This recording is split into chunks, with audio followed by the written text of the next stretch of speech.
आगे की कार्रवाई में दमकल विभाग और पुलिस के जवान जुटे हुए हैं। बहुत बहुत धन्यवाद इस खबर पर जानकारी देने के लिए आपका।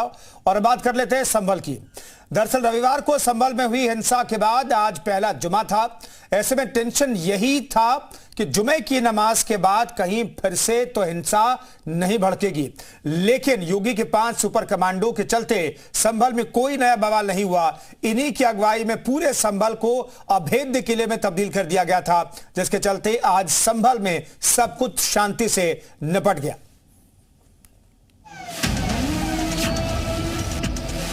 अगर ये दंगाई उत्तर प्रदेश में इस प्रकार से अत्याचार करते, अब तक मैं इनको लटका करके, उल्टा लटका करके ठीक कर देता।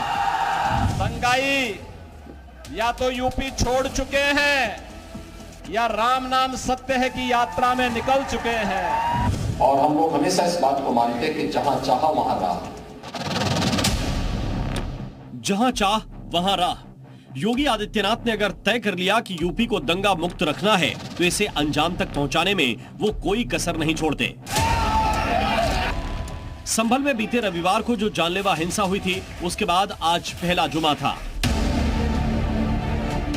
सुबह से दोपहर तक पूरा इलाका सहमा हुआ था। पूरे देश की नजर संभल पर टिकी थी। डर था कि कहीं फिर से पत्थर न चले, कहीं फिर से आग न लगा दी जाए, कहीं फिर से गोलियां न चले, कहीं फिर से मौत का तांडव न मचे। डर इसलिए भी ज्यादा था क्योंकि हिंसा रविवार के दिन हुई थी जब भीड़ बुलाई गई थी। आज तो शुक्रवार था, नमाज के लिए भीड़ बिना बुलाए ही आने वाली थी। लेकिन योगी आदित्यनाथ की सख्त हिदायत का ही नतीजा था कि जुमे के दिन संभल की जामा मस्जिद शांत रही। आसपास के इलाके में पत्ता तक नहीं हिला। जुमे की नमाज अदा करने के बाद मस्जिद से लोग खामोशी से अपने घरों की तरफ लौट गए। लोग मीडिया में कुछ बोलने से भी बच रहे थे। क्या कोर्ट ने भी कुछ फैसला किया है, रोक लगाया है? सुप्रीम कोर्ट ने आदेश पे रोक लगा दिया है। सुप्रीम कोर्ट के आदेश पे क्या कहेंगे? सुप्रीम कोर्ट ने जो रोक लगाई है, जो आदेश दिया है, कुछ कहेंगे इस पे? सुप्रीम कोर्ट के आदेश पे कितने लोग अंदर आए हुए थे? संभल में हिंसा के डर को खत्म करने का काम कैसे हुआ, इसका जवाब है योगी के 5 सुपर कमांडो। योगी के 5 सुपर कमांडो सहमे दंगाई। जुमे पर संभल में शांति की वजह रही उपद्रवियों के दिल में योगी के 5 सुपर कमांडो का डर। इन 5 सुपर कमांडो ने संभल में दंगाइयों के दिल में ऐसी दहशत पैदा की जिससे उनके दिल में 24 नवंबर दोहराने का ख्याल तक नहीं आया। ये ड्रोन है योगी का सुपर कमांडो नंबर 5।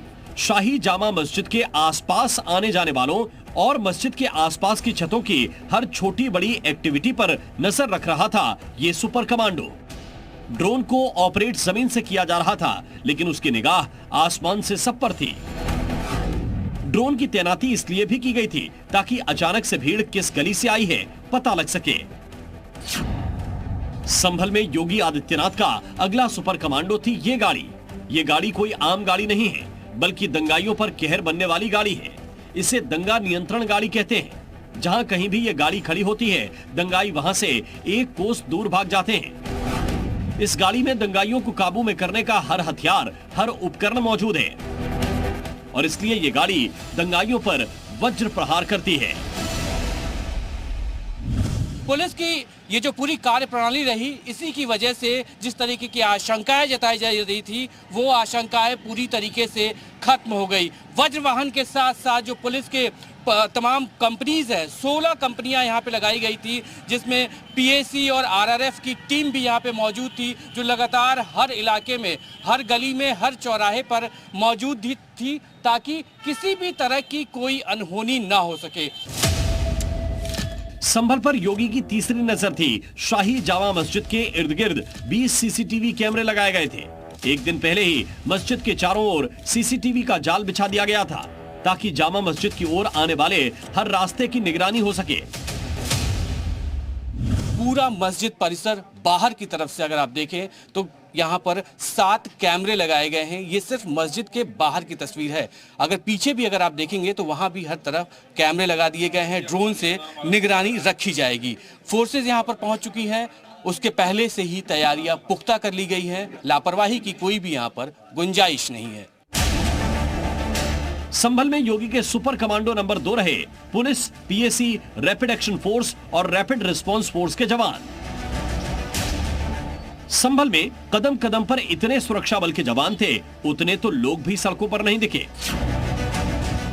गलियों में सुरक्षा बलों की फौज देखकर पत्थरबाजों की हिम्मत भी नहीं हुई कि नमाज के बाद पत्थर उठा लें। संभल में आसपास के 10 जिलों की पुलिस फोर्स तैनात थी। जिस पीएसी की लाठी से उपद्रवी खौफ खाते हैं, उसकी 15 कंपनी तैनात थी। 2 कंपनी रैपिड एक्शन फोर्स की और 1 कंपनी रैपिड रिस्पांस फोर्स की तैनात की गई थी। पुलिस की इस मुस्तैदी और मौजूदगी की वजह से मैसेज भी यही गया कि यहाँ पर पूरी तरीके से सब कुछ शांत है और इसी वजह से महज 2 घंटे के अंदर ही, जिसको लेकर पिछले 1 हफ्ते से तैयारियां चल रही थी, वो पूरी नमाज महज 2 घंटे के अंदर शांतिपूर्ण तरीके से संपन्न हो गई। संभल में योगी के सुपर कमांडो नंबर 1 थे संभल के सुपर कॉप कृष्ण कुमार बिश्नोई। रविवार को हिंसा के दौरान खुद एसपी बिश्नोई ने दंगाइयों से मोर्चा लिया था और 3 घंटे के अंदर दंगे को कंट्रोल कर लिया था। उनके सामने चुनौती था आज का दिन, जिसके लिए वो 1 दिन पहले से एक्टिव थे।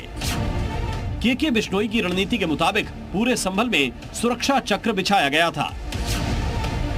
इससे पहले कई बार जुमे की नमाज के बाद उपद्रव की घटनाएं हुई हैं। दंगाइयों ने मस्जिद से निकलकर अराजकता फैलाई है, लेकिन यूपी में जुमे की नमाज के बाद अब दंगा करना मतलब अपनी जिंदगी के लिए आफत मोल लेने से कम नहीं है। अगर ये दंगाई उत्तर प्रदेश में इस प्रकार से अत्याचार करते, अब तक मैं इनको लटका करके, उल्टा लटका करके ठीक कर देता। राजू राज के साथ राजेश तिवारी, जी मीडिया, संभल। चंदौली के